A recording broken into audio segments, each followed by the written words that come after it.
Alan from Webster, New York on the line. Yeah, sure am. Okay.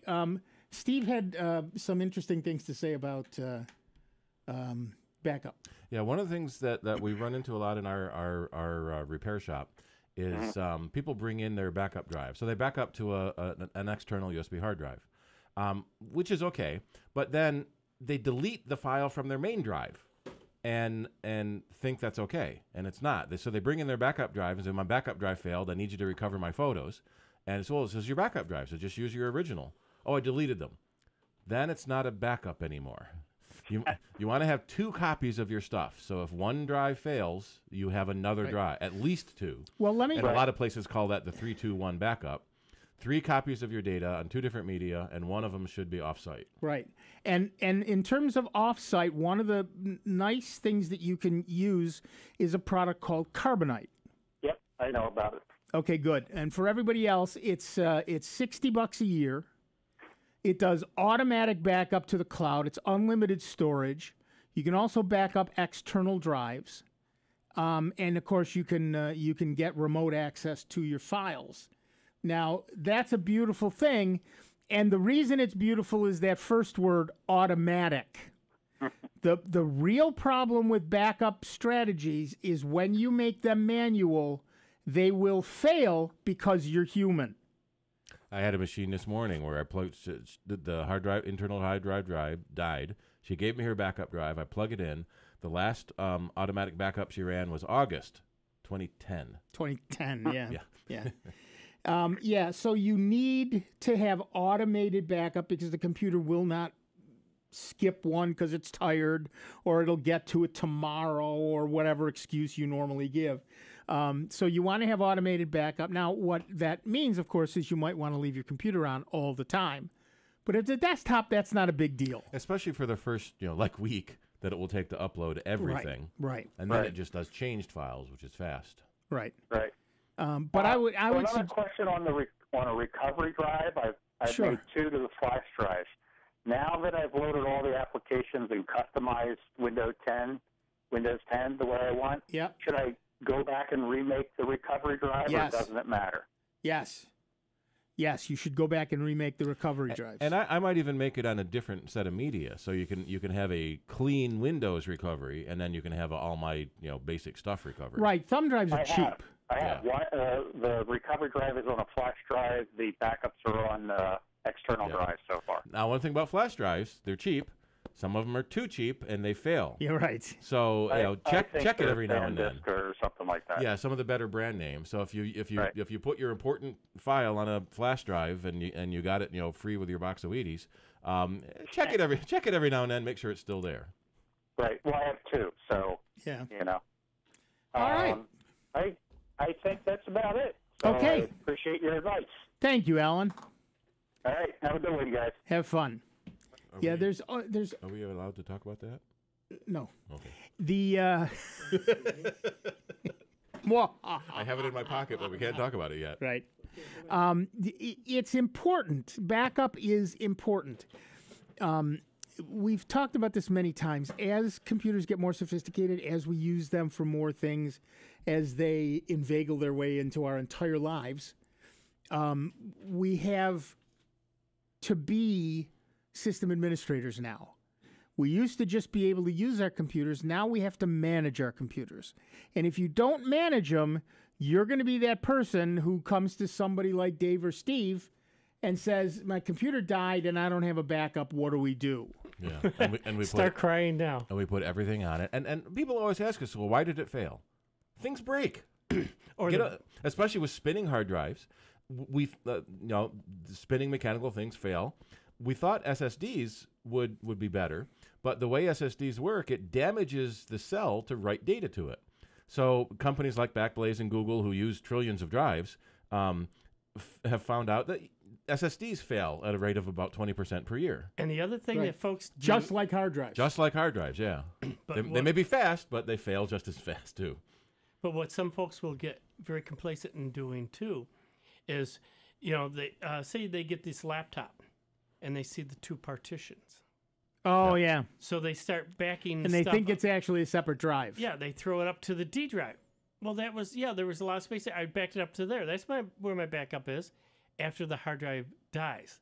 Yep. And they don't quite realize it's all the same drive. They just cut it in half, or say a third of it went to the backup part, and the rest of it you use. So when that hard drive dies, it dies, and those backups that you thought you put in a safe place, they went to. They're gone too. And because laptops are so common these days, people forget to plug in their backup drive. Yep. So having your own local cloud backup, Western Digital has a product called MyCloud, Apple's Airport Time Capsule, or any network-attached storage drive, a NAS drive.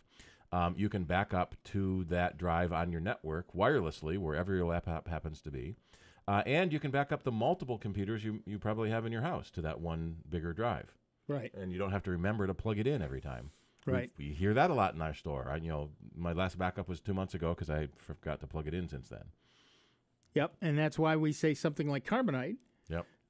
is automatic and happens on the web. If you're connected to the network, which everybody always is, you'll have a backup. So that's why we recommend something like that. And it's only $60 a year. And the question becomes, how important are your data to you? Yeah.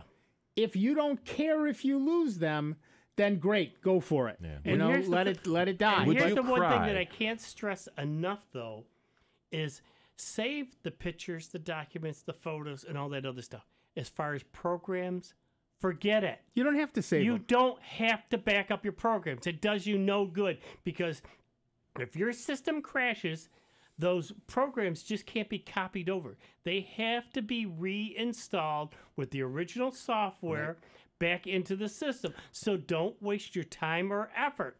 Yep. Because I had one person get very ticked at me because, I backed it up. So the software's there. I go, no, you don't understand. Where are the discs? I don't have the discs. I don't know where the heck I put them. Well, I don't have the discs anymore, or I downloaded that software. Right. That Which probably means you downloaded and it that's why I try. illegally. Well, if you just put it back over there, it should work, right? I go, no, you don't understand. When it doesn't install, it makes entries into the registry. Look, software, when you install it, leaves files all over your hard drive like a rabbit. That's why you need a special uninstaller. That's Yeah. why you need a special uninstaller. And when you have a problem, you can't just put it back. And here's the other thing. Half the time when a computer dies, it's because there's a problem in the registry. So if I just restore your last backup, I'm restoring that same problem again. Mm-hmm. And you might get a few days out of it, or you might get a few weeks out of it before it dies again. And then it's going to die again, and then it's our fault. Whatever you did was wrong. No. It's not still broken. It's broken again. There's a difference. Right, there's a difference. But and even on the Mac, where we don't have a registry, there's still the application support folder. Right. Where all of those other little files get thrown into, and the launch agents folder. How many people? I had one last week. There were programs I'd installed and removed years ago. There was still a launch agent trying to open at startup, trying to load this Fitbit that they don't own anymore. Right. Well, the program's still trying to load because it wasn't uninstalled properly. And Right. The other thing, too, that folks are getting a little ticked at is, we can do and I know Steve runs into this, too. We can do cleanups on Windows 7 machines. But the minute it walks out of that shop with you, it goes out of the shop with you, you're walking out with it, go home and hook it up, all bets are off is what we did. Because you know what? That program is outdated, folks. Outdated. They no longer support it. So you know what? You're on your own. Yes, you can sit there and do this, but you're still, depending on what site you go to, there are still the holes in that operating system, and they're going to get reinfected. And some of our cleaning tools now don't support Windows 7 anymore. Right. Yeah. That's right. I just finished a PC for a customer this morning. It was running Windows 10. Originally came with Windows 7. Had almost 10,000 malware objects on it, and they wondered why it was running slow. Sure. Yeah, I had one with, I think it was 6,338. Yep. Something like that. And wondering, like you say, running slow. Temp files. Wondering why his hard drive was full. Had over 70 gig Yep. of temp files. Windows is One supposed thing- to delete those. And then Right. he was wondering why he can't save mail, and he was trying to add a contact, and the contact list got smashed. Well, yeah, because there's no space to resave it. Right. So Bytes the big one, and there you go. Windows is very good. Microsoft's Office is very good at saving files, very bad at deleting its temp files.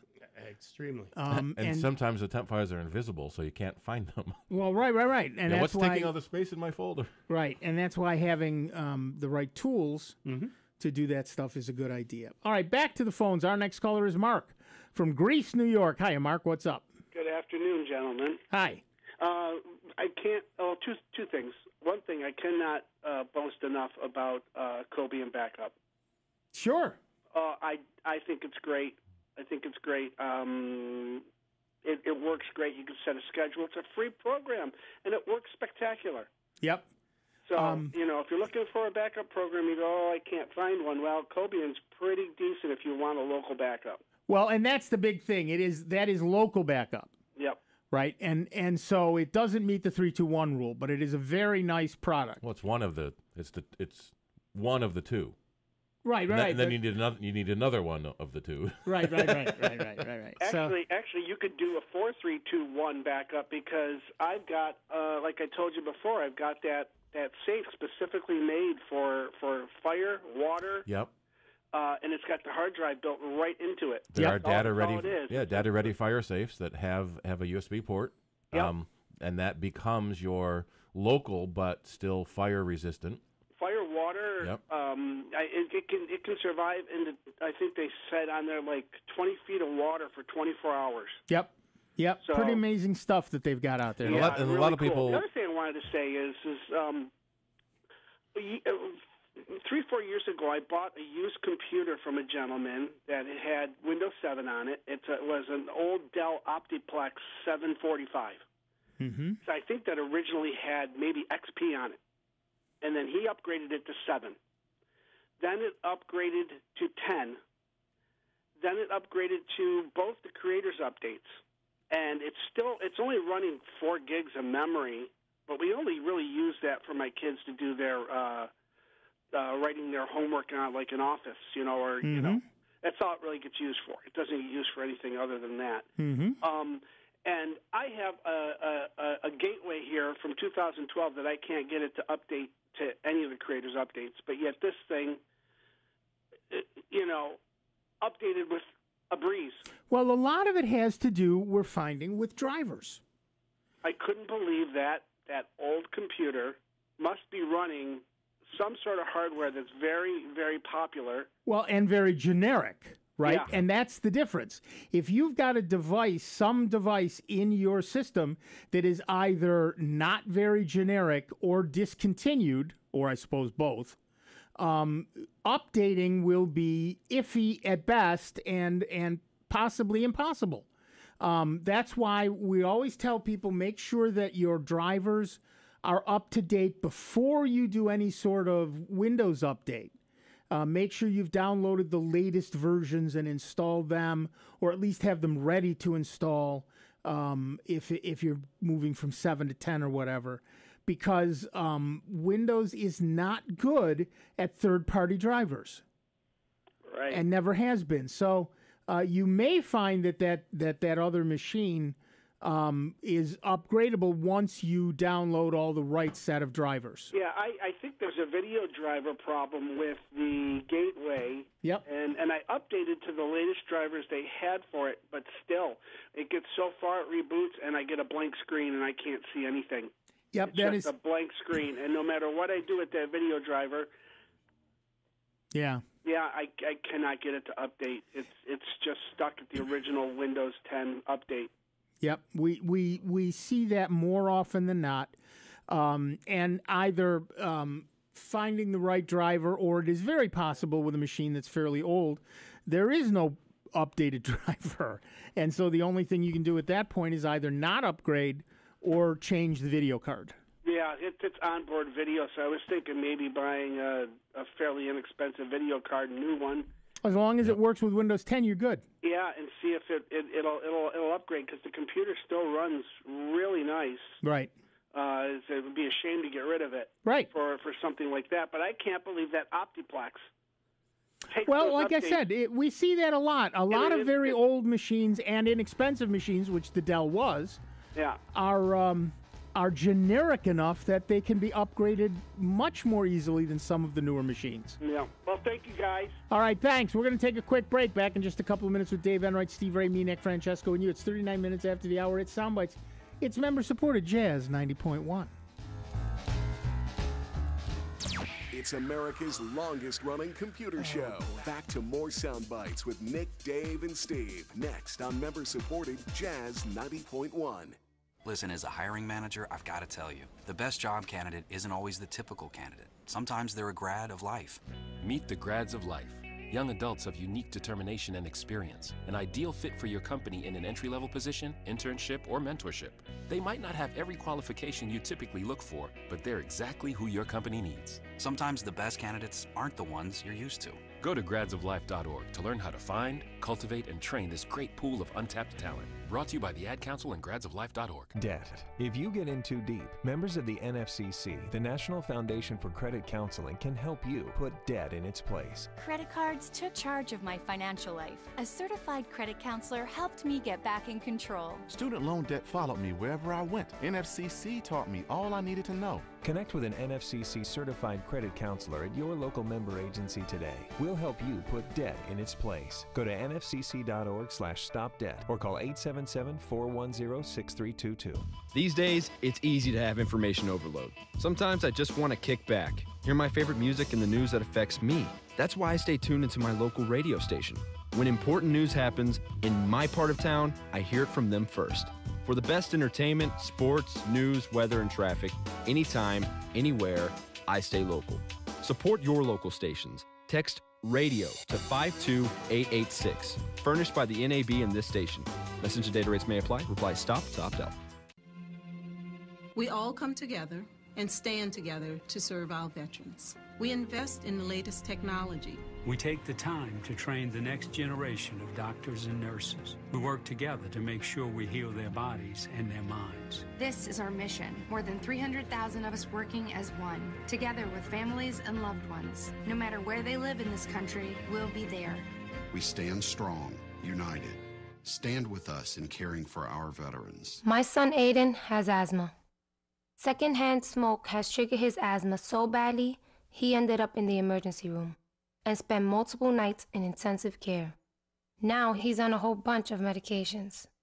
My tip to you is, don't be shy about telling people not to smoke around your kids. Half of U.S. kids are exposed to secondhand smoke. If you or someone you know wants help, call 1-800-QUIT-NOW. A message from the U.S. Department of Health and Human Services and CDC. When it comes to saving money, don't act like a baby. Goo goo gaga. Be the boss and make a budget. I'm the boss, baby. You're the boss of me. I am the boss of you.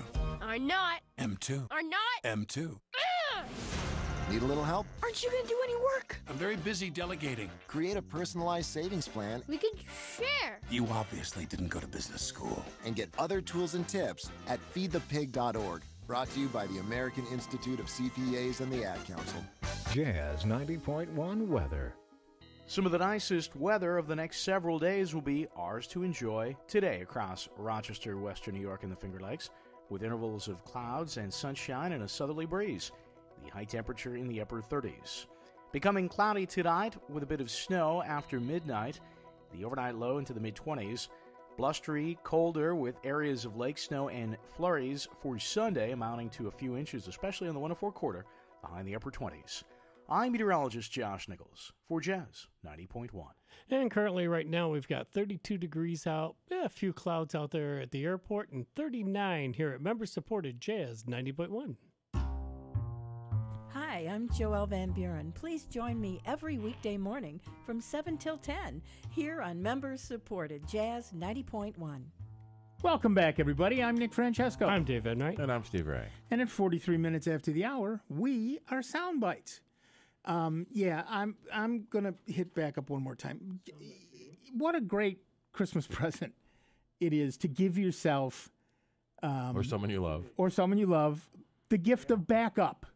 You know, $60 for a year for Cobian gives them off-site backup. Cobian is free. No, Cobian, right. Cobian is the on-site, is the local backup. But if you for $60 for carbonite or Backblaze, or there's several really good ones. Right, there's several really good ones, and they're not terribly expensive. And what a great gift it is to say to somebody, "I got you this. Now back up your stinking computer." Yeah. Would you cry if you lost everything on your computer? Would your wife kill you if you lost all the photos you have? Well, but that's the big thing, of course. We used to get back photos and negatives from a place, and you keep them all in a drawer. And yes, if there was a house fire, that would be a problem. But otherwise, you could make all the copies you wanted. Your grandkids could get them, et cetera, et cetera. If you lose one, you can make it from the other. You make it from the other. So you have a sort of backup already. Right. But now everything is being taken on your phone, and we delete them from the phone because, it's got to be, you don't have space anymore on your phone. Yep. So the ability to, and that's the nice thing about Android phones, you can automatically have them upload to Google Photos. I use Google Photos on my Apple phone. And Apple people do because it's so incredibly convenient. And backup also includes your phone. Right. Because your photos, your contacts, notes you take, they should be backed up. And all Android and Apple phones will sync up to the cloud automatically. But turn that on. Make sure you're doing it. That's why I was saying when I got my new computer box, I was able to, I didn't have to worry about my bookmarks, my email, or anything else. I just logged into my Google account. Boom, everything was there. Yep. All the bookmarks that I used, emails were still there. I didn't have to worry about any of that. Right, and those things should be backed up as well. Do you back up your email? If your answer is, I think so, you don't. Right. Do you back up your bookmarks? Just never delete it from your inbox. Well, right. Then it's backed up on the server-ish. Do you back up your bookmarks? If you were to lose all your bookmarks, would you be annoyed? No. Or would you be lost? So all of those things are important and are part of a backup strategy. We've got a customer now that lost their text messages when their phone died. And some of them were from a relative who's passed and never get them back. So You're right. That's exactly right. We're trying to extract them from a dead phone, and that's and the really contacts. Hard. If you lost your phone and lost all your contacts, how would you handle that? Yep.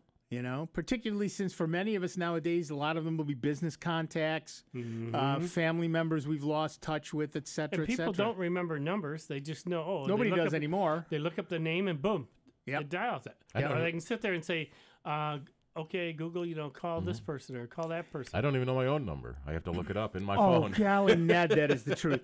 And let me I don't want you to call me. I don't know my number. Right. And let me talk to all those listening to me today, listening to us who are saying, he's right. We should back up more often. What are you doing just sitting there? Start a backup now. Yeah. If you're sitting at your computer, start a backup. If you're out on the road, don't do it now, but when you pull over, write yourself a reminder in your calendar, make a date, make an appointment to do a backup tonight when you get home. Well, it's just like I said, I've told a lot of folks. They say about running the spyware or malware programs, you do that, say, at dinner or the evening. Just before you're going to bed, you start the procedure and turn off the monitor. You can do that the same with backup. Yep. You can start the backup just before you go to bed, and it's just going to go and back it up to wherever you want, and you can come down the following morning. It's done. Turn it off. Pack the hard drive away or whatever you're using, and you're covered.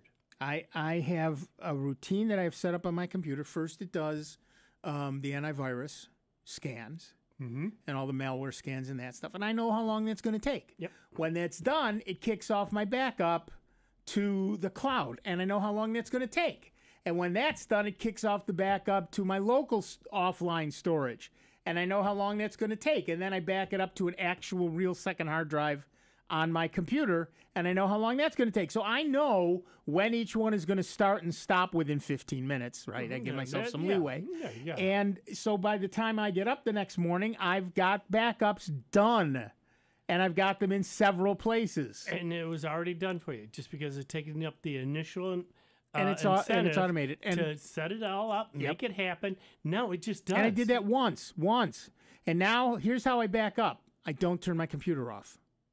Oh, okay. But every now and then, check to make sure that it's running. And I do every week. I have a reminder on Sunday afternoons check that your backups worked. Yep. And that's important to do, and you need to do that. All right. Yeah, because so many people get complacent and think, oh, yeah, it's backing up, and they don't bother ever checking. Right. Always. If you haven't checked, you haven't backed up. Mm-hmm. That's simple enough. Back to the phones. Our next caller is Paul from Hamlin, New York. Thanks for waiting, Paul. What's up? Thanks for taking my call. I've got a Dell Inspiron 2305, and recently either Mozilla did their Quantum and it downloaded automatically, and now it looks like it's in safe mode every time it starts up the display. Okay. So this is running Windows 10? Yes, I'm running Windows 10. So what you likely had happen was an update that screwed up this is what we were talking about earlier, that screwed up your video driver. Right. So the best thing to do is you have a Dell, that's a good thing. On Dell's support site, you go to Dell.com and click on support. You can type in either your serial number or what are they called? Service tag number. Thank you very much. I never remember what that's called. You type in your service tag number, and it'll tell you all of the drivers you need for your machine. Okay. So you can download them and update them, and then theoretically that will solve your issue. And did this computer come with Windows 10, or did you upgrade to it? I upgraded to it when it was the free issue. So on that Dell support page for your model, it will give you Windows 10 upgrade tips, and there may have been something that the auto upgrade didn't do. Right. And like I said, we see this all the time. Microsoft is not good with third-party drivers. And so it is on you to make sure that those drivers get updated. All right. Well, I'll do that, and I appreciate it. And you guys do a great show. Thanks. Thanks so much. So some people are tempted to never install the updates so you don't run into problems, but then you don't have the security fixes. Right. I wish... Well, Microsoft has their critical updates, and Apple calls them security updates. Install the security updates, and maybe don't install the optional updates or some of the other things. But then that means you again manually have to go through and figure out which one is which, and people just put that off. Windows 10 now, they've made it hard to not install the updates because they really want you to push those critical updates in. Yep. One, so that you have the most up-to-date patches and for all the vulnerabilities that are out there. And secondly, it makes it easier for developers. You're trying to write a Windows program. Do you write it for Windows 10 or Windows 7 or Windows 8 or Windows XP and if you only write it for Windows 10, how many millions of people will you leave out of your program? Yep. And then so it makes it all the much harder to write it for the older. And if you write it for Windows 7, that means you can't use some of the cool Windows 10 features. That's right. All right, back to the phones. Our next caller is Pat from Batavia, New York. Hi, Pat. What's up? Well, just a couple of things. I'm going to ask you a question in a moment, but the we only have a few minutes before we're done with the show, so maybe you want to get to the question. I just want to say, well, my wife got a new phone at work. They asked about contacts, and do you have them updated? And she didn't say anything. The office admin said she's blind. She has all her contacts memorized. Right. Oh, nice. So, but anyway, quick question is, there was a friend of mine said there was a program that she got that automatically updated drivers. Do you know anything about that? Anyone that you would recommend? Yes, there are a number of those, and no, we don't recommend any of them because most of them are not comprehensive. Okay, so they'll do a half-cheek job. Yeah. Right. It's not that they're bad; they're just incomplete.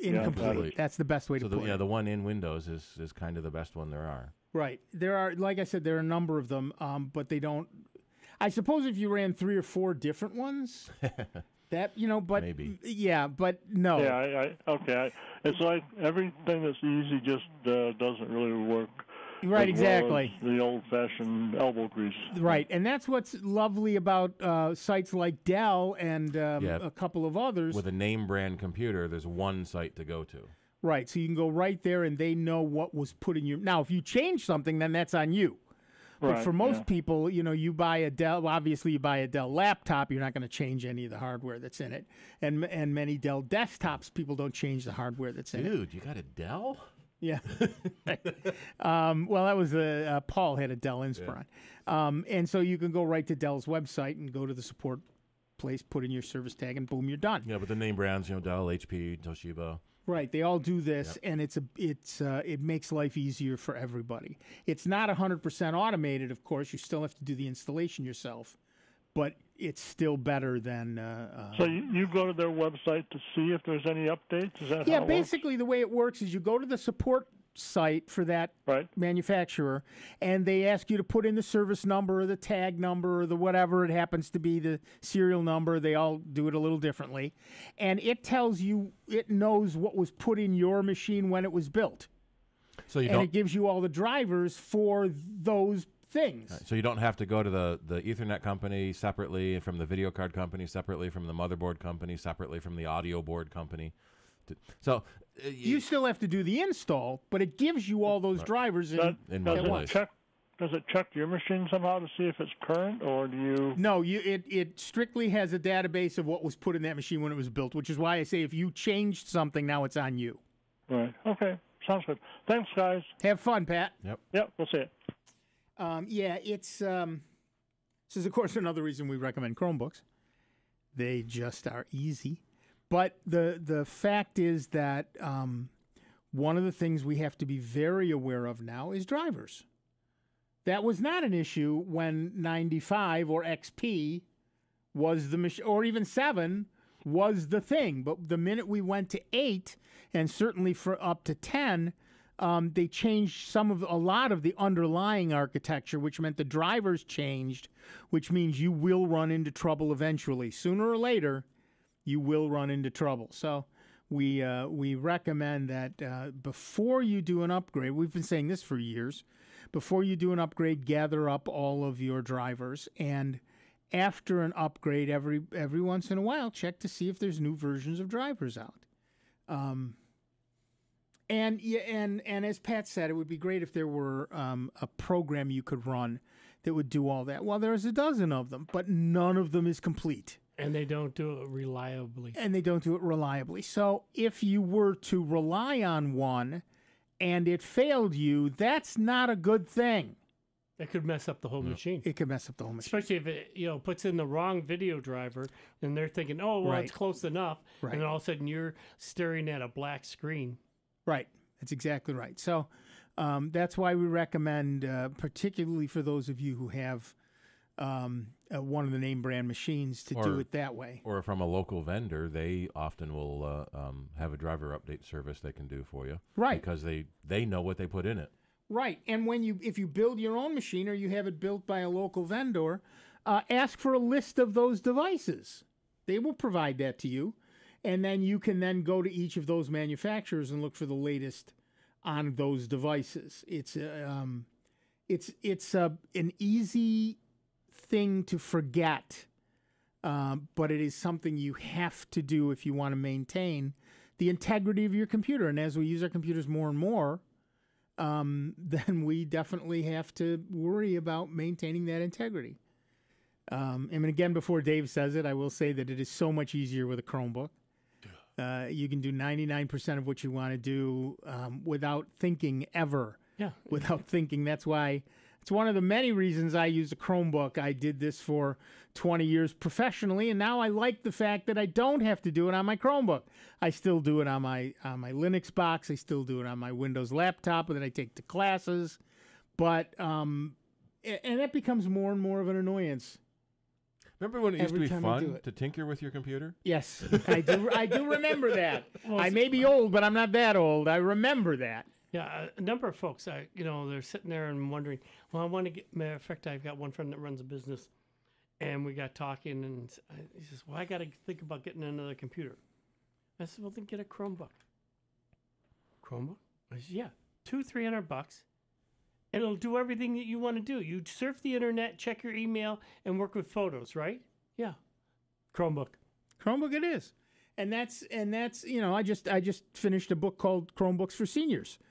And I know a lot of people who are talking about buying Chromebooks for their folks so that they don't have to be the tech support person. Change a few words in it and make it Chromebook for middle schoolers and Chromebooks for young adults. Right.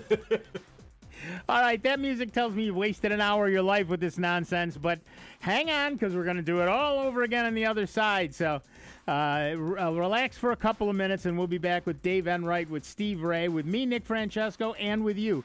It is only 59 minutes after the hour, and you're listening to the longest-running computer show in the known universe. What's that, you may say? Why, it's Sound Bytes, right here on the Truly Great, and truly grateful to you that we are member-supported Jazz 90.1. See you on the other side.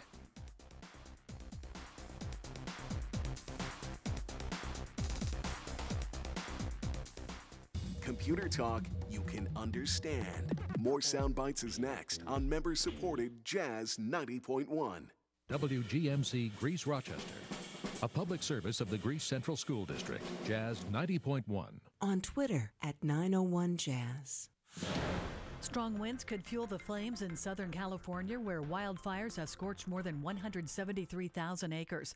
Correspondent Stephanie Elam reports the weather could hinder efforts to contain the blazes. Combine the fact that humidity is so particularly low here in California right now, Southern California, and the fact that we are dealing with no rain and these winds picking up early today, it could be another dangerous day here or full-on weekend. The East Coast is dealing with a snowstorm today. Meteorologist Allison Chinchar. We are expecting widespread about 2 to 4 inches of snow stretching from Washington, D.C. up towards Portland, Maine. But there will be some heavier pockets where we could be talking 6 to even 8 inches of snow. Atlanta's Hartsfield-Jackson International Airport has seen close to 1/3 of today's flights canceled or delayed. Flights from Baltimore and Washington airports are being impacted by the snow, along with New York area airports. I'm Ann Cates.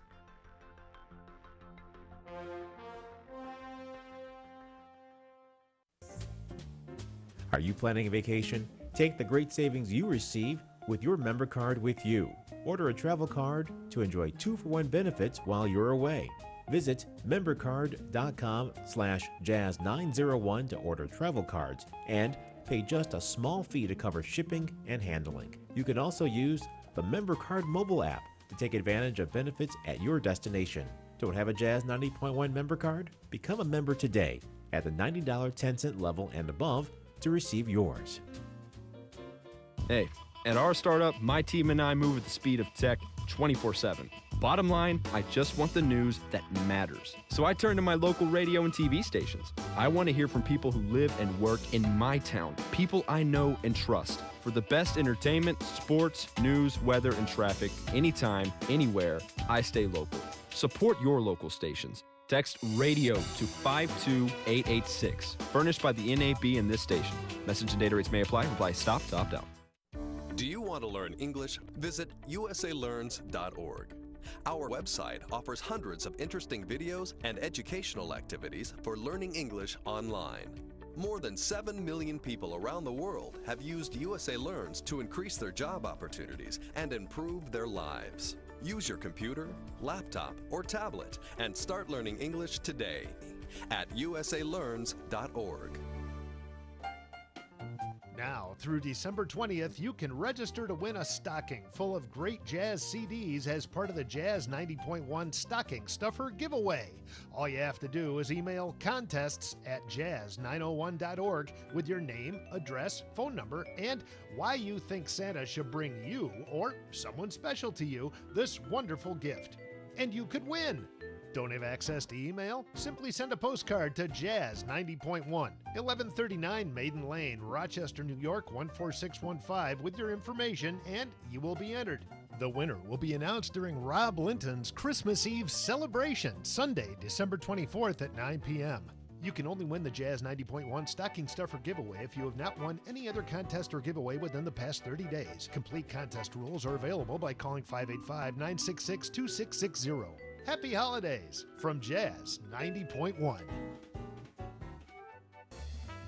Would you like a tax deduction for 2017, all while supporting your favorite jazz radio station? When you donate to Jazz 90.1, you get a tax deduction, while at the same time you're supporting the great jazz programming you love on Jazz 90.1 and Jazz 90.1 Swing and Blues Radio. Or you can go online to jazz901.org. But you have to donate before the end of the year to get the tax deduction for 2017. Call 966-5299 or visit jazz901.org to make your tax-deductible contribution to Jazz 90.1. Welcome back to America's longest-running computer show, Sound Bytes, on member-supported Jazz 90.1.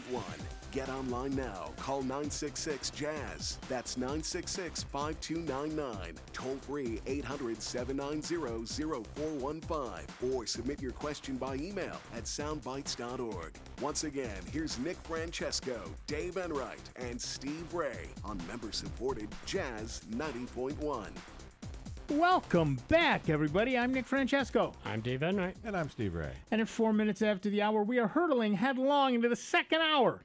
The second hour of the longest-running computer show in the known universe. That's right. The second hour today. The second hour today of the longest-running computer show in the known universe. It's Sound Bytes.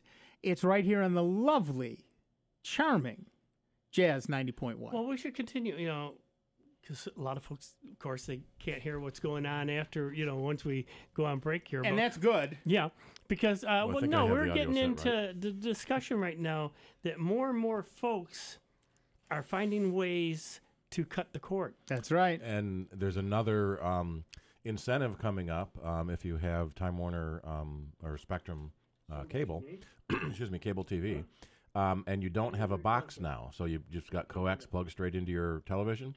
And the tuner's right in the TV. The tuner's in the TV. Spectrum is going to encrypt all of the channels next month, we're hearing. Scramble them. Scramble them. So your TV is going to go dark.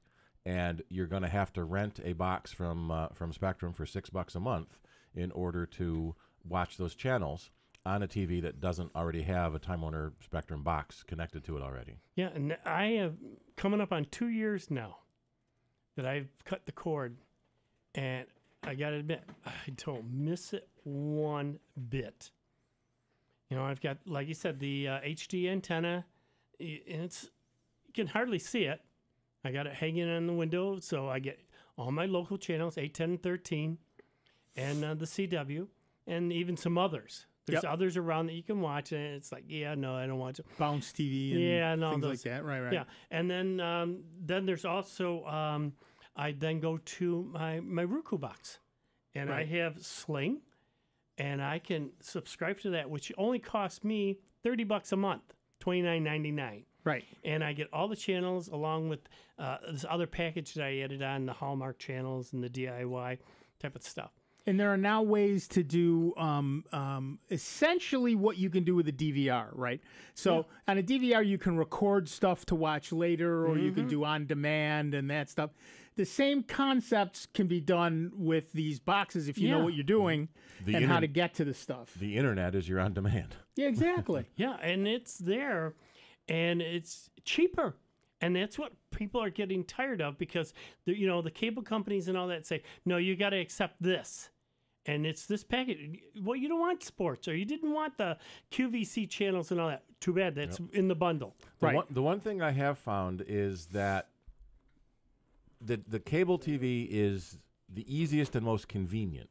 Right. Which is usually true. The more you spend, the more convenient it is. Right. I recently cut down on my cable package and took off digital tier 2. And of the 300 channels on tier 2, the only two that I missed were Comedy Central and Science Channel. Right. And so that's no big deal. I'll watch on the internet. So I'm binge watching the new Mythbusters, Science Channel on my Apple TV. Yep. But then when I went to go watch South Park, the previous episodes are locked to the Time Warner subscription. You can only watch the latest episode for free. Oh, interesting. And Trevor Noah I usually watch on YouTube anyway. So right. And the talk shows. So that's what makes it tricky is that even the networks that do offer online streaming, sometimes you still have to pay that network to get the previous episode. So you can watch the current episode for free, but if you missed last week's and want to watch it, then you got to pay to get that. Right. So and some of the networks, they don't keep all the episodes for all season. So you still have to kind of keep up with it. Right. But you can do it and never pay for cable TV again. Just your internet service. It's just a different. You have to create new habits, and that's hard for people. And your show, you learn your shows by the network they're on, not the channel number anymore. Right. Yeah, right. it was like teaching my wife how to use all the remotes. And the different controls. And it is very, very convenient to be able to sit down and say, what did I record? Oh, I'd like to watch that now. Oh, I'd like to watch that now. And I get that. That was one of the big things that have slowed me down until I found an app. There's an app for that. And I'll post a link to that shortly. That you put in the shows you want to watch. It gives you the episode lists. It lets you check off when you watched it, when the new episodes are coming up. It has a social aspect where people comment on the episode. Nice. And so that's my DVR list, and the internet is my DVR. Nice. Very, very There nice. you go. Yep. All right. Back to the phones. Our next caller, Andy from Greece, New York. Hi, Andy. What's up? Hey, Nick. How's it going today? Good. How are you? Oh, not too bad. Couple of things.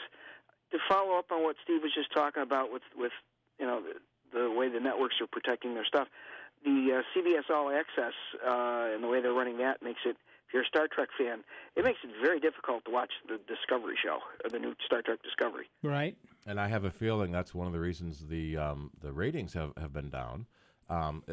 Other than the people that are watching it saying it's not Star Trek. It might be an interesting sci-fi show, but it's not Star Trek. Right. Is that the only way to watch it is on the $7 a month CBS All Access. And a lot of people don't want to pay the extra for another station. Well, I'm already paying a fairly good cable bill because I bundled everything. So, yep. The cable part of it was not really a deal breaker. I mean, it was because I had the internet through them, and we moved the phone off a copper wire into a VoIP situation. We were able to use No More Robo, and the peace and quiet from the from the harassing phone calls has been worth every penny I pay them for the entire service. Yep. It all of a sudden, my wife's life is a lot easier, and there's a lot less static in my house. Yeah. Because of it, but. Be that as it may. Questions today. I recently started, you had talked, I don't know whether it was here at a Google's meeting, about the fact that you do like the little Google surveys. Yeah. And I started doing that just for Google fun. Rewards. And it's not really hard to do, and I think I've got a whole, I don't know, $2.50 in my bank. I have rarely, I do a lot of them. There's a thing for everybody else. Google has a program called Rewards, and you take surveys, and they give you money. Not a lot of money, and the surveys are short. And this is legitimate surveys, not the malicious ones that just fill your email with spam. Or are trying to get at your personal information so they can steal your identity. Yep. I saw another one the other day that was your birth dates and your all this stuff. Your mother's maiden name. Oh, and the last 3 or 4 digits of your phone number. I mean, come on. How do you even think that's legit? Anyway, here's the point. When you do a Google Rewards thing and it comes on your phone and you just sign up and it's free, they give you money, 10 cents, 15 cents, 20 cents. And I use that money to buy books on Google Play. And I don't think I paid for a book. No, I paid 38 cents yesterday for an $11 book. You heathen. Oh, you big spender, you. Exactly. So, yeah. I'm sorry. Go ahead. Okay. Now that I've explained what it is. All right. The question is, I've got a couple bucks in there. You know, like you said, it's not a big deal. I mean, you get 15, 20 cents. Right. 8 cents. It's odd amounts, depending on what the question is. Right. I wanted to go buy your new book. Thank you. And can I use the Google Rewards to do it? No, because that's Amazon, and Google and Amazon do not like each other. You got a news story coming up about that. Yeah, Google and Amazon do not like each other, and the book is on Amazon. Oh, boo-hiss. So you're going to have to spend the actual 99 cents yourself. I'm sorry. What would it take to get onto Google Books? I don't know yet. I have not. But the problem is, Amazon is such a powerhouse, and they make it so easy to put your books up on it that it's hard to say no. And it's probably exclusive. And they prefer it's exclusive. Yeah. Right. So if it's exclusive, they do things for you like promote it and put you on the KDP, which is the Kindle something program that lets people who want to read the book for free, but the writer still gets royalties. So if you're in the KDP program, my book is free, and I still get paid. So that's a beautiful thing. Yeah. Okay, well, so much for that bright idea. But anyhow, it's a great idea. I thought I had a way to get the book without having to pay for it. Yeah, sorry. Oh, well, I think I can afford the 99 cents. But if you say so. The next question: driver updates. Okay. As you know, I built my own. Yep. Asus motherboard. Did not put a graphics card on it. Used the onboard graphics because it was more than adequate for what I needed. Has an HDMI out, which feeds my monitor perfectly. I don't game, so that was okay. Intel processor. Other than that, it's pretty straightforward. Sure. We got a Samsung SSD card in it and a Samsung 1 terabyte hard drive. And Corsair memory, which I don't think is affected by drivers. But so far, and I'm going to jinx myself to all get out here. Yes, you are. Because you know what I'm going to say. But so far, all the updates for Win 10, I built the box using 7 Pro, updated it to 10 Pro, have gone through the 10.1 and the creator updates, and because I got it on Automagically updates. And so far, knock on wood, the Automagic part's been working. Yep, and as we said earlier, if you have fairly generic devices that don't have any special requirements or special slightly different drivers, then the automatic updates will work. And generally speaking, people who put together their own machines and aren't looking for a high-end graphics thing are going to find that their most of their components are generic enough that the update will work. Okay. Because I was going to say, I haven't had a problem so far. I mean, I've heard you talk about this for a couple of weeks now, and I'm thinking, well, maybe it's time I go out to the Asus website, put in my motherboard type, and see if they think there's updates available. Certainly can't hurt. And that's one of the other ways to make it easy for driver updates is you buy a motherboard with everything on it. So then you don't have to go separately to the Ethernet and Wi-Fi and audio and video. Everything's on one board. And as Andy said, as long as you're not a gamer, yeah, that's certainly a thing you can do. Gamer pays more for the video card than most of us pay for our whole PC. That's right. Well, yeah, that's true. But I've never. I can find enough ways to occupy my time. Video games has always just seemed like one thrill I don't need. I'm also not very good at them. Well, there's that. Yeah. Yeah. My hand-eye coordination is really kind of horrible. Yeah, I just don't have the patience for it. But anyhow, that's just me. And there's enough other things on my computer that I do with it that it suits my needs just fine. And I get yelled at for spending too much time on it now. So adding a video game component to it would probably get me in a lot of trouble. Yeah, right. But anyhow, I got the thing set on automatic updates, but drivers won't automatically update, so I should probably go out to Asus. No, some will, but it's always better to check. Okay. Always better, and you should do that. Okie doke. All right, and I've been checking my router just because of other things that have been talked about lately, and that is set for automatic updates, and it says it's on the most recent version of firmware and software. So right, so you should be good. Well, not necessarily. That as router, good as you can be. Good as you can be. Yeah, that router may not have released a patch yet. Right. Well, yeah, but there's nothing I can do about that. Right, exactly. I'm along for the ride on that one, whether I like it or not. That's exactly right.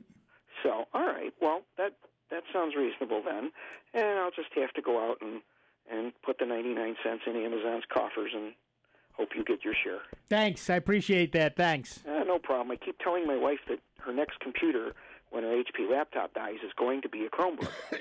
And it should be. And she keeps telling me, why would I do that? And I keep trying to explain to her that for what she does with a computer, a Chromebook is absolutely perfect. Yep. So far, she's not believing me. And the biggest thing is you can tell her is one, starting probably next year, Windows you're going to have to rent. You're going to be paying a yearly fee. That's right. And the Chromebook doesn't get viruses, doesn't get spyware, doesn't get malware. So you save a service call. Well, the service call is, my damn computer isn't working anymore, fix it. Yeah, right. When the service call is honey, then it doesn't matter what the service doesn't call matter is. who does the service call. It's still one less thing you have to do. Well, if the computer's not working, it's not honey. It's hey you, my computer's not working, and that's the family-friendly version of it. Yeah, exactly. All right, listen, we got to take a break. All right, we'll let you take a break. You have a good day, sir. All right, thanks. Have fun. We're going to take a quick break. Back in just a couple of minutes with Dave Enright, Steve Ray, me, Nick Francesco, and you. It's 19 minutes after the hour. It's Soundbites on member-supported Jazz 90.1. Online 24 hours a day, 7 days a week at soundbites.org. More with Nick Francesco, Dave Enright, and Steve Ray next on member-supported Jazz 90.1. What's small, pretty, and worth lots of money? It's the Jazz 90.1 Enhanced Member Card, and now it's worth more than ever with the addition of 35 wineries to the list of restaurants, stores, and other businesses in the Rochester area, discounting prices exclusively to members of Jazz 90.1. You can even use your card when you travel in the U.S. It's a great way to reward yourself, all while supporting Jazz 90.1. Don't have a Jazz 90.1 member card? Well, get one by making a pledge of support at the $90 10-cent level or above to Jazz 90.1. For more information on becoming a member, call 966-5299 or pledge online at jazz901.org. Meet Blue. Blue's not feeling well. The prescription? Generic medication. Blue wonders, do they really work as well as name brands? Yes, generics and name brand medications do work the same. Even though they may look different, generics have the same key ingredients. FDA approval is equally rigorous for generics to make sure they're as safe and effective as name brands. And Blue even saves some green, making him a little less, well, blue. Talk to your doctor about generics and visit fda.gov/generic drugs. Listen, as a hiring manager, I've got to tell you, the best job candidate isn't always the typical candidate. Sometimes they're a grad of life. Meet the grads of life. Young adults of unique determination and experience, an ideal fit for your company in an entry-level position, internship, or mentorship.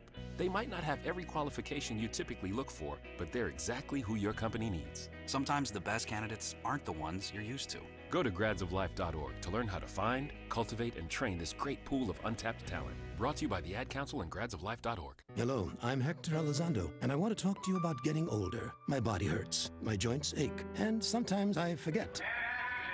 I forget that doing all your own scenes for a movie isn't always the best decision, especially when you're galloping high speed on a horse named Archibello. So yes, my body hurts, but it's not because of my age. It's because I'm living my life. Don't let life pass you by. Take care of your brain health. It may just help you stay on top of your game. Oh, Archibello!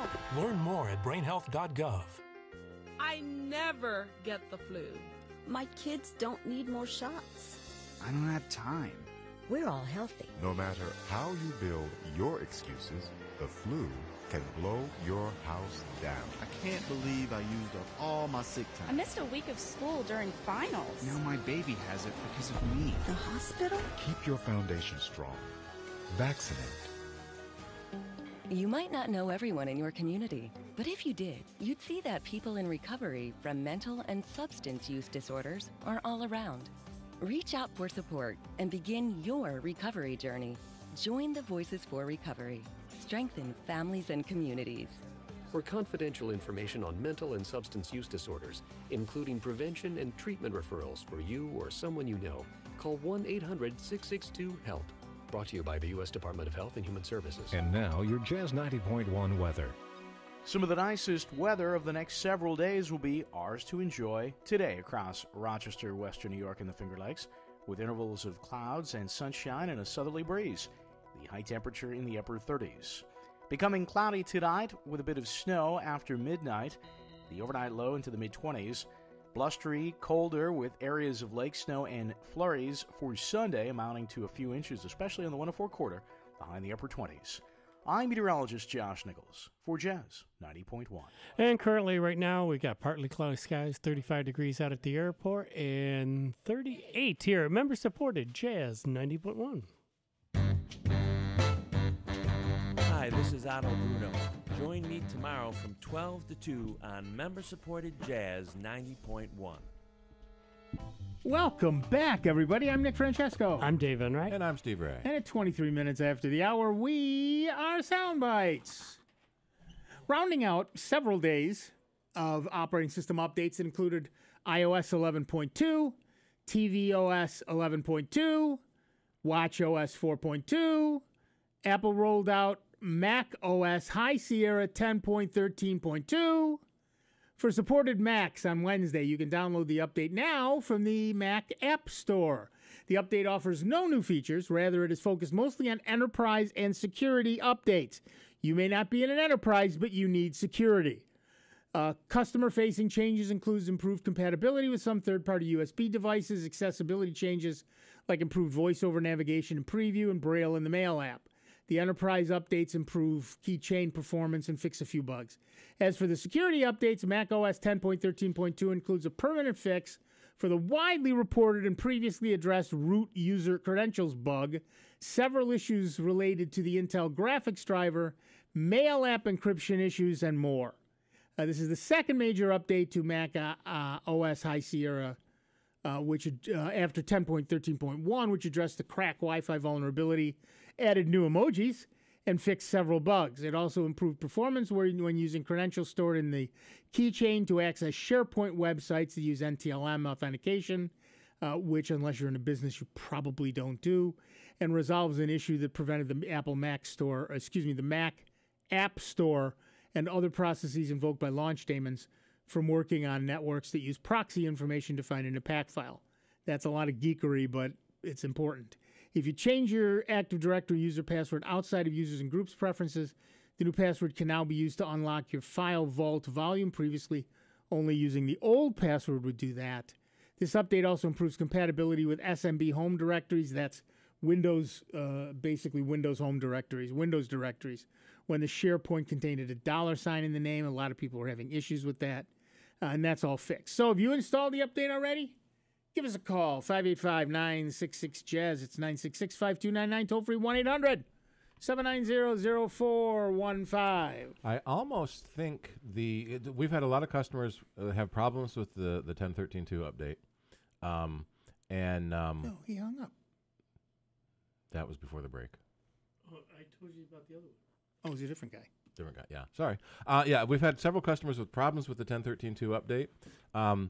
It installs some stuff, then it reboots and installs some more stuff. We've had a lot of people where after it never reboots and never finishes installing more stuff. So we have to go in and boot with another hard drive and install the update again. And I just checked on my computer, and it's not offering me the update. So part of me is thinking maybe there was an issue and they've held it back from widespread distribution until they fixed that issue. So we had like 3 people in the last week run into that problem.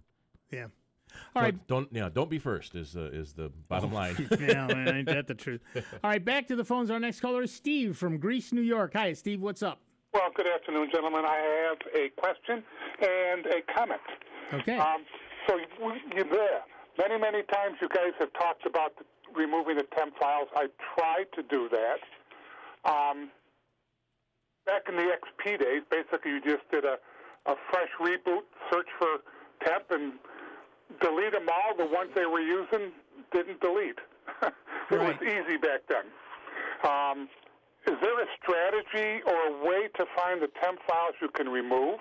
I was looking the other day, and I was finding things like old Windows, which I presume I can delete, but I'm not sure I can delete them.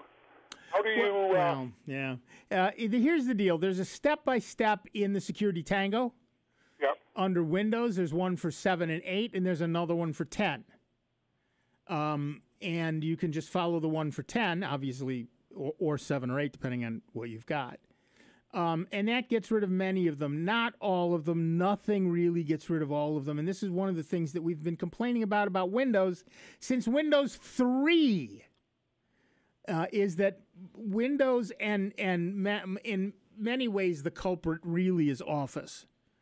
It does not get rid of its temp files. It's easier to do if you have... if you're not using Windows, if you're using LibreOffice or whatever, it's much cleaner. But the fact is that Windows leaves temp files. It always has, and I suspect it always will. And cleaning up those temp files is not hard. Steve's putting up a pointer. Microsoft has their own disk cleanup that finds most temp files and system files. Doesn't find them all, and some of it is your undo ability. There's going to be a lot of the old Windows you saw, and there might be old not Service Pack. What's KB updates? KB updates. So you can roll back to before that update was installed. So it has to keep all those old files. So when you delete that old Windows file, that means you can't roll back to the old version. Now you may not need to. The idea is you put the new version in, see if there's any problems. If there is, you roll back.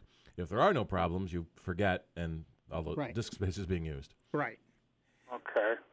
Sounds like a plan. Now I have sort of a comment. When I call into the show, anybody calls into the show. Sure. We get the music until we're queued up. And so it's difficult to listen to your show and have the music playing in my ear waiting for someone to talk to. Once you're queued up, we get the show over the phone, but until then, all you get is the music. That must be the new box they put in. So you're not getting the live air on the hold? Correct. All right, we can talk to management about that. I can't promise anything, of course, but we can certainly talk to them about that. Well, I appreciate it. Thank you very much for your help today, gentlemen. Have a good day. Have fun. Thanks. Yep. We don't know. One of the phone link boxes died last week, didn't it? They had to replace something. Yep. And just another indication of where your dollars go when you become a subscriber or a member of Jazz 90.1. We are honored, and we use that money to keep the station running as opposed to anything else, quite frankly. All right, our next caller is Art from Victor, New York. Hi, Art. What's up? I have a couple of questions about Chromebooks. Yeah. I've seen some one of the Better Buy stores. They have reconditioned or returned units for sale. Yep. At a reduced price. Is that worthwhile for someone who wants to get started with a Chromebook? Absolutely. It in particular matters how long the warranty is. The big issue with return and reconditioned units like that is it means somebody bought them and returned it. Right. Did they return it because they didn't like it, or did they return it because it was broken in some way? Yeah, and something was acting up. So if you get a decent, decent is a sliding scale, right?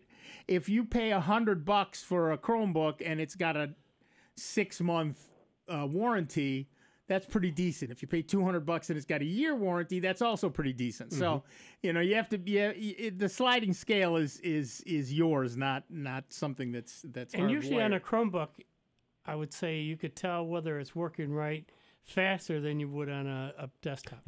Right. And certainly as long as you can read the screen, and as long as all the keys work, and as long as you can plug stuff in and that all works, and there's no you should be pixels fine. missing on the screen. Right. And you should be fine.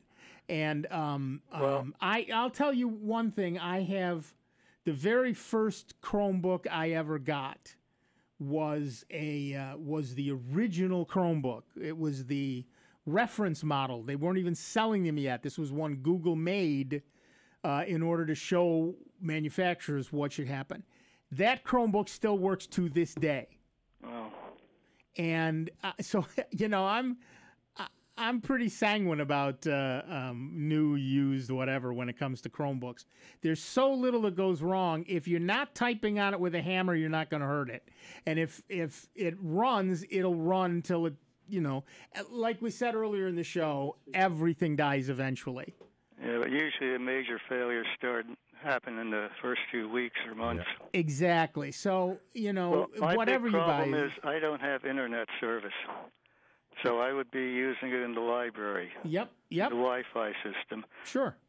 Now, I don't have email or anything either. I probably get the Gmail.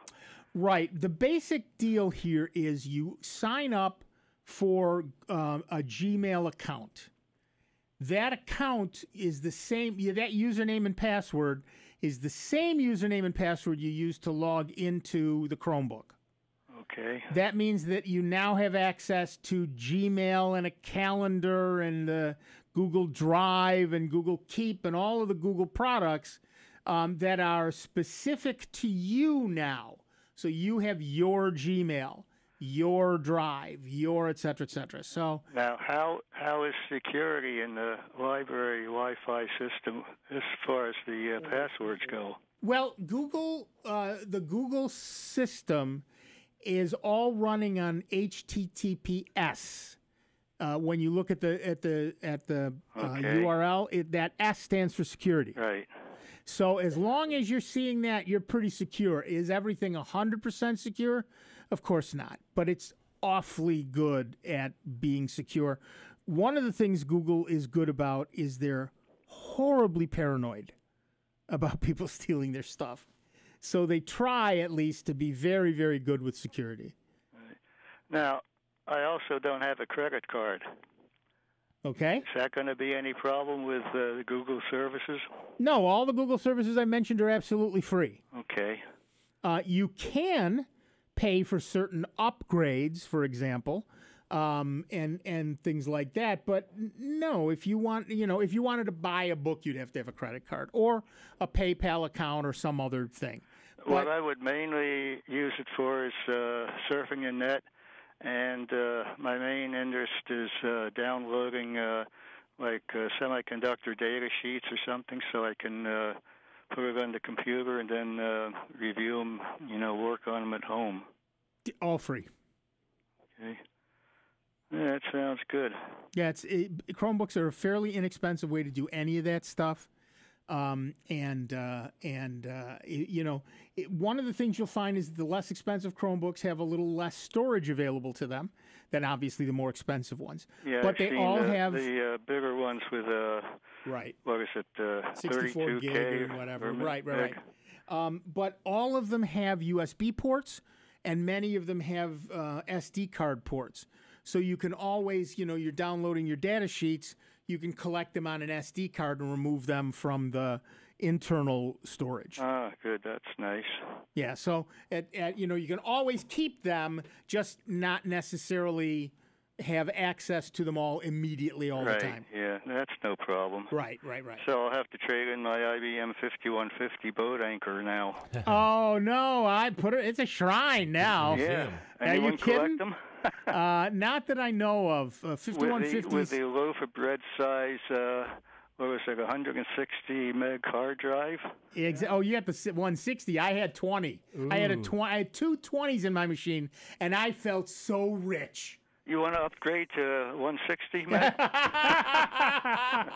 Right, and those were 20 meg, not 20 gig. Yeah. Right. God bless you. This 5150 was the original IBM PC. Yeah. If you folks go look that up, you're going to see the old original box. Man, I got a warm spot in my heart for that. Twin 5 1/4-inch floppies. Exactly. And I have a warm spot in my heart for that machine. Only weighed 40 pounds? Well, yes, exactly. Yes, they make a good boat anchor, just like the old color TVs originally. Yep, exactly right. You know these phone calls for fixing up your computer? Yeah. I got one a while ago, and the guy asked me what computer I had. So I told him I got an SX64 Commodore. There you go. And the phone went silent for a second, and then in the background I heard the noises that you'd hear in a Chinese restaurant kitchen. And then the next thing I know, phone goes click. Yep, exactly right. So go to the start menu and click. Right. So find the third floppy. Right. Yeah. All right, excellent. All right, thanks for the laugh. Okay, thank you very much. Have fun. Yeah. Oh, yeah. I loved my 5150. What a machine. The original IBM PC out of Rat's Mouth, Florida. $100 on eBay. Really? Yeah. Working? Yeah, no. It doesn't say. It doesn't matter. Nobody's going to turn it on anyway. So here's one for $950 that includes the monitor and the floppy drive. Oh, and a printer. And the printer, was it the thermal printer? Doesn't say. Doesn't say. But yeah, those were amazing machines for their day. Amazing machines for those day. Yeah, I can remember back in the day, one of my jobs was to go around and put in it's an 5 Epson meg impact printer. 5 meg hard cards in those. 5 and 10 meg hard cards. Yep. Megs. So long ago. Oh, when yeah. Megs was huge. The Apple Cider, SIDER, which Yep. you added to the Apple III, was a 5 meg machine. You bought this at Computerland. There you go. Well, there's computer lands all over the country. That's true. But it'd be cool if it was the one here. It would be. It would be. But those were pretty cool. I mean, 5 meg. And it held every program that a business user could want and had plenty of room for data. We're going to take a break. Back in just a couple minutes. Dave Enright, Steve Ray, Nick Francesco, you 39 minutes after the hour. Soundbites, members supported Jazz 90.1. It's America's longest-running computer show. Back to more sound bites with Nick, Dave, and Steve. Next on member-supported Jazz 90.1.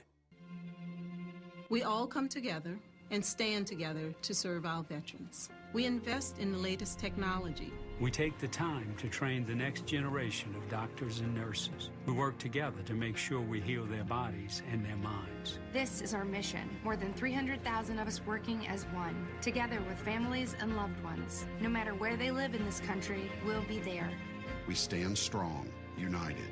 Stand with us in caring for our veterans. Ready to become a member of Jazz 90.1? It's easy to do, and it feels so good.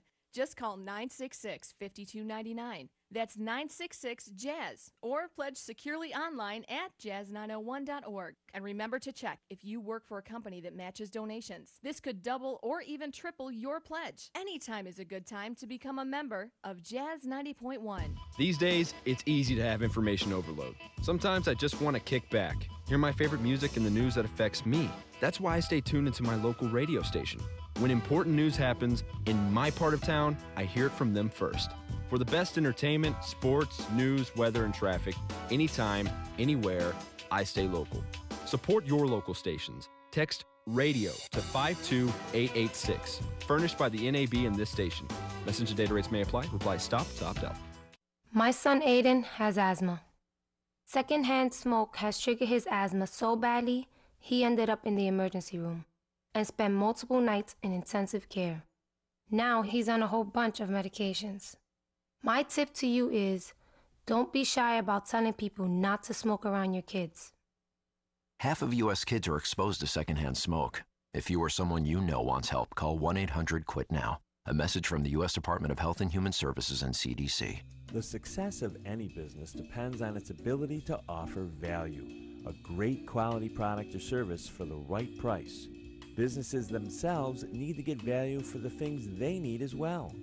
As an underwriter of Jazz 90.1, you can get the word out about your business, what you do, where you are, and how to reach you. Underwriting messages are straightforward, simple, and easy to remember. Underwriting at Jazz 90.1 is a great way to promote your business while supporting public jazz radio. For more information, call the Jazz 90.1 business office at 966-2660 today. Would you like a tax deduction for 2017, all while supporting your favorite jazz radio station? When you donate to Jazz 90.1, you get a tax deduction, while at the same time you're supporting the great jazz programming you love on Jazz 90.1 and Jazz 90.1 Swing and Blues Radio. Or you can go online to jazz901.org, but you have to donate before the end of the year to get the tax deduction for 2017.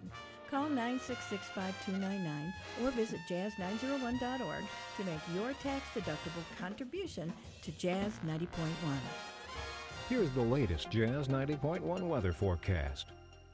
Some of the nicest weather of the next several days will be ours to enjoy today across Rochester, Western New York, and the Finger Lakes, with intervals of clouds and sunshine and a southerly breeze. The high temperature in the upper 30s. Becoming cloudy tonight with a bit of snow after midnight. The overnight low into the mid-20s. Blustery, colder with areas of lake snow and flurries for Sunday amounting to a few inches, especially on the 104 quarter, the high in the upper 20s.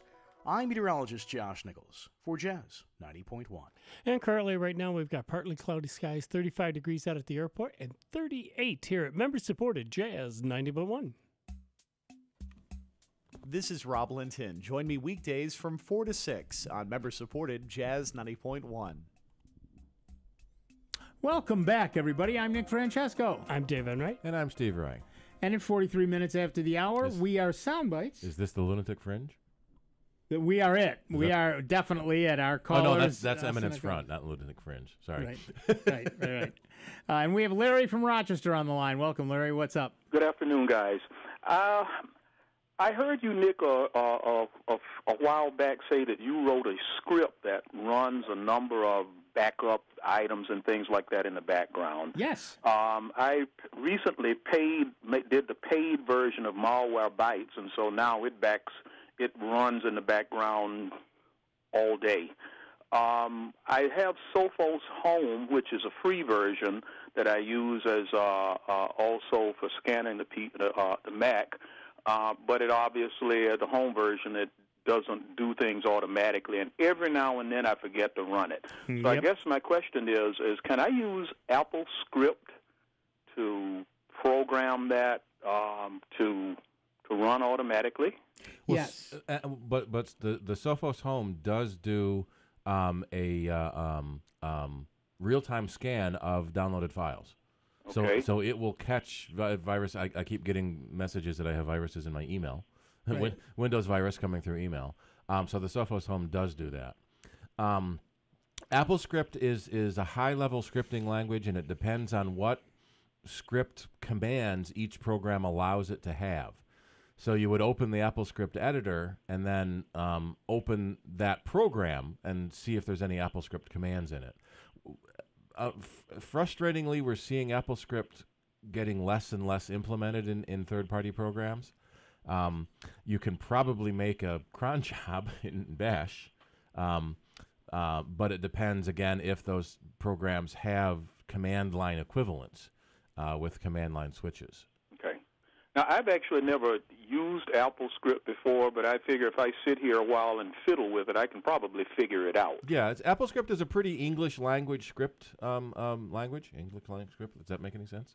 Sort of. Makes enough for us, certainly. And you basically tied together actions. So you open a program and there's probably a run command. So you're going to tell Finder to run Sophos is going to be your first command. And many of these programs do have command line equivalents. Not all of them, and again, I'm speaking out of turn because it's a Mac. Although because it's essentially Unix underneath, you would suspect that there are command line equivalents. Yeah. But for example, on my stuff, I do it all in cron jobs, and I can start all of the command line versions of all my software, and add in whatever parameters I want. So I can say, when you do your overnight scan, only search my home directory. I don't need you to search the system files because I know they're clean now. Mm-hmm. I did that one once, and they don't change. Okay. Well, I think I'm going to give it a shot. I'd like not to forget to at least run a full scan at least once a day. Exactly. I know it. This morning I turned my PC on. Every now and then I'll turn it off and reboot it. And after it had been running 5 minutes, Sophos did come up and say, I see something coming through, but I've stopped it and I'm cleaning it up. So I know it's working, but I'd like to have something that says, hey, I don't have to worry about it. The machine's on 99% of the time. Right. I'm running at least a full scan once a day. So I'm going to give AppleScript a try. I figure if I play with it long enough, I'll get it. It'll either work or it won't. Right. And I'll be good. And Perfect. There's a great book called The Tao of AppleScript, and I just found a free version at vintageapple.org. It's from '93, but 99% of the commands will be the same. Yeah, and the procedures will be the same. You open the dictionary of the program you want. That's the power of AppleScript. The Tao, T-A-O. Oh, that was okay. Back in the 90s, there was a big thing on the Tao of this and the Tao of that. Oh, yeah. Now you're making me poo. go back and date myself. Yeah. Right. Okay. Got it. All right. Thank you so much. As usual, guys, you do a fantastic job. Thanks, Larry. Good luck, and let us know how that works out. I will. Thank you. Bye-bye. Good for you, Larry. I love when people, take the bull by the horns or the reins in their hands or whatever cliche you want. and go for it. I love that. Just the vintage Macintosh book library. Nice. There's the original Macintosh service guide from 1990. I probably have some of these on my bookshelf somewhere. Yeah, well, if you're interested in older copies of books, by the way, and you're not an Apple person, you can also find them at archive.org. Archive.org has hundreds of thousands of things, movies, books, radio shows, everything. I just found they have an Apple TV app. Who they? Archive.org. No kidding. And so it accesses all the movies and TV shows on archive.org and lets you watch them. How very cool on is your that? Apple TV, yeah. Nice. Nice. Yeah, and they've got old movies, and not all of them are in great shape. No, but because they're all pretty much original movies. And how much you paying for that? Exactly zero. All right. So yeah, and the minute it takes to download the app, I guess. But yeah, I love archive.org. I find all kinds of things there. Anything that's theoretically everything is off copyright. Yeah, that's not necessarily always true. Yeah. But theoretically everything is off copyright. Looks like they took a tip from Jimmy Wales there. I saw that. Yeah, I saw that too. Every once in a while you go onto Wikipedia and there's this big banner ad that says, "Hey, pay us." And now archive.org is doing it too. Maybe we should do that on Soundbites. Yeah, there's an idea. All kidding aside, there are any number of people who have outside of the stuff that we do for the station, right? The pledge drives for the station. Outside of that, there are a number of people who have over time hit that donate button on the Soundbite site, and I must tell you that I personally very much appreciate that because I'm the one who pays for the storage and all that other stuff. Yep, there's a bunch of AppleScript books at Internet now, including Danny Goodman's, who wrote AppleScript to begin with, right. And the Tower of AppleScript. Right. Sal Segoyan is the guy at Apple that did AppleScript, and he was pushing AppleScript for years, and he recently retired from Apple a couple of months ago, and we all cried. Yeah. Yeah. Now we're afraid AppleScript's going to die off. Well, and it's certainly possible. But I do want to thank every person who was kind enough to donate because, like I said, I paid to host that site, and I appreciate the help, and don't think I don't appreciate it. I appreciate it very, very, very much. It's just, again, it's showing a small token of appreciation for the support and that they get out of that. Yep, and That's generally, I will say I break even every year, so I'm very, very pleased. It has cost me very little out of pocket, and there was actually one year I made a couple of bucks. So, yeah, I know, and I didn't share it with you guys. And it's sort of like our pay here. Yeah, exactly, exactly. But so anyway, I do appreciate that. But anyway, get back to archive.org. Lots and lots of books, lots and lots of movies, lots and lots of television shows and radio shows and all kinds of stuff that's available on their site. All of it is free, although they, again, just like with Wikipedia, they would be honored and delighted if you would donate to them a couple of bucks Again, here. donations is what keeps things going. And, that's right. why earlier when we started the show, I was recommending that, you pay for some of these other programs. We recommend, they're free, but to keep them going and keeping these programmers, they're not going to get rich off of everybody just sucking off of it and, absorbing it for free. That is the truth. And, to get some of the stuff automated for them so that the updates and everything else is doing, why not? And it's not that expensive. It really is. It really isn't. You're not talking a bucket load of money here. Right. You give what you can afford. You give $5 a year, $10 a year, whatever it is. Mm-hmm. If enough people do that, then they can keep the site up and running. In terms of our site, I pay a lot of money for storage because we've got archives running back years and years and years, and that costs money. And so thank you to those of you who have been donating to the website itself with the donate button on the website. But because I know what it costs me to have that storage available for those backups. I can only begin to imagine what it's costing the archive.org people. Yeah. So if you do use their stuff, it's not a bad thing to throw a few bucks at them as well. Nothing is free in this world, and having folks who are kind enough to help us defray the cost is a very good thing. 5,078 RPM records. Yeah. The Great 78 Project to scan all those 78 RPM records. Yep. How many people are old enough to remember 78 RPM records? I am. 78 and 33 were competing standards at the time. That's right. That's exactly right. 33 and a third. 33 and a third. Yep. 78s, 33 and a thirds. I actually I still have my mother's wind up portable Victrola. Wow. That played 78s. And you crank the side up, put the thing down. It had a little speaker cone in the lid, and you listened to music, and it was an amazing thing. We had a whole bunch of albums. Obviously, we're Italian, so we had Sinatra and Como and like that. We also had Russ Colombo and a couple of other people. When the blue of the night meets the gold of the day. All right. I want to thank everybody who called in. I want to thank Dave Enright and Everyone's Steve still Ray. listening. And the few people still listening didn't turn it off while I was singing Russ Colombo's in the blue of the night. In the blue of the night. At any rate, we want to thank you all. We're done for this week. Don't go away. George is coming in to play the best German music you'll hear all week. We will be back next week with a whole lot more of the longest running computer show in the known universe. It is 55 minutes after the hour. We are Soundbites.